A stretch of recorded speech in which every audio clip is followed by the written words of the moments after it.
After all the debates, arguments, disagreements, assumptions, and foregone conclusions, the verdict on the Cameroon's presidential elections is out. The country's Constitutional Council has officially pronounced the incumbent Paul Biya as president for another 7-year term. While there are arguments of electoral fraud, low voter turnout, and war that can be validly made, a few facts are worth looking at. It is old news that most of the members of the Constitutional Council and ELECAM are CPDM members, as you can see,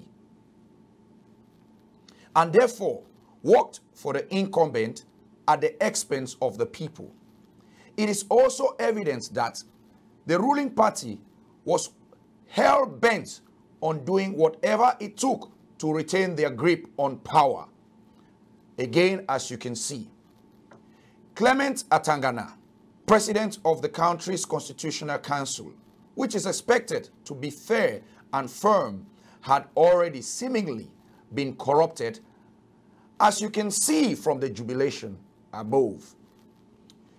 To allude to a football match, the referee had already been paid off.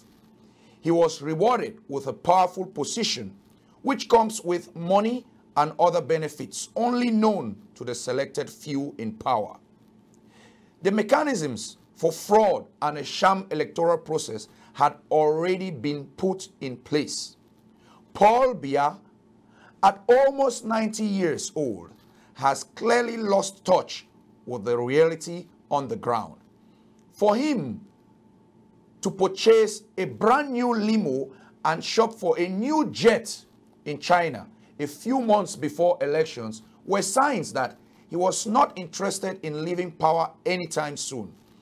Unfortunately, he's surrounded by sycophants who lack the charisma and ability to run for supreme office.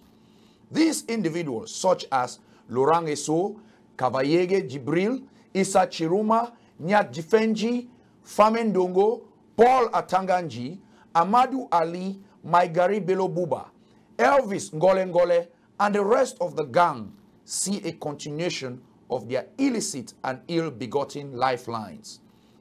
As protégés of the senile president, they will have to flee the country in his absence, as all their already known scams will be brought to the limelight. This is not a triumph of democracy, but of pure evil. Complete disregard for the people's needs and aspirations. Cities remain crowded with trash and roads are terrible. The retirement age continues to be disrespected and basic health care is non-existent. Peace and justice are far-fetched. A country blessed in resources cannot meet its energy needs. Above all, bribery and corruption remain the slogan of the regime. To think that this is going to change is tantamount to selling illusions. The people wonder, "Oh, Cameroon, why art thou so cursed?" But the people must also learn from history.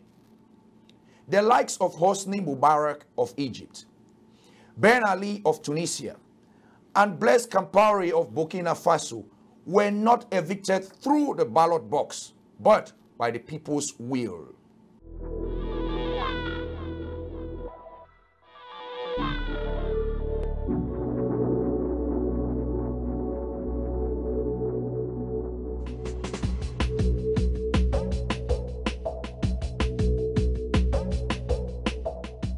That being said, it is rather unfortunate that some are selling after the market.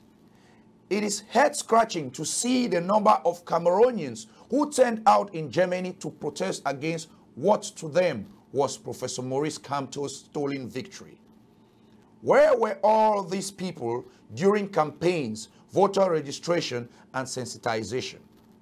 Why are these seemingly loud voices only being heard now? Either way, we give them credit for raising the alarm and for encouraging the masses back home to do the same. Were the people to rise in large enough numbers, the already overstretched military will not have enough ammunition to shoot them all. The government will also be playing with fire by assuming that all its troops support the status quo. Shame on all the octogenarians and nonagenarians who have mortgaged their country for personal gain.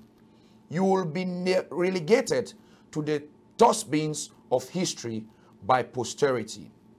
May you burn in the pits of hell. To Cabral Libby, Cameroonians are shocked that it took less than 48 hours for you to seek to join the winning team. As the saying goes, if you can't beat them, join them. It is bad enough that you were already suspected of being an agent of the regime, hired to split the opposition, but your latest outing, which you claim is for peace and the love of the country, is very suspect. Thank you all for your kind attention.